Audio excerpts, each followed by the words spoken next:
এই প্রশ্নটিকে খেয়াল করি, তোমরা কি বন্ধু ছিলে? প্রশ্নটিকে এখন আমরা ইংরেজিতে রূপান্তর করব।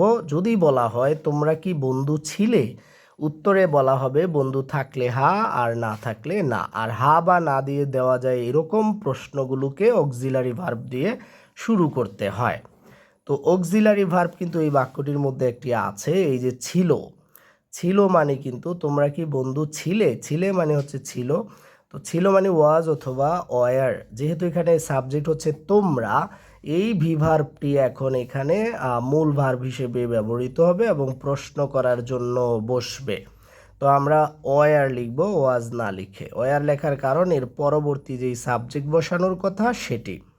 ওয়ার ইউ, ইউ শব্দের অর্থ তুমি, তোমরা, আপনি, আপনারা, এরকম।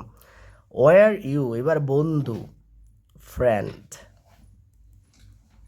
এস কেন দিব? কারণ বলছে তোমরা কি বন্ধু ছিলে। এরপর আমরা কিন্তু একটি কোয়েশ্চেন মার্ক দিয়ে দিব। তো প্রশ্নটি হলো ওয়ার ইউ ফ্রেন্ডস,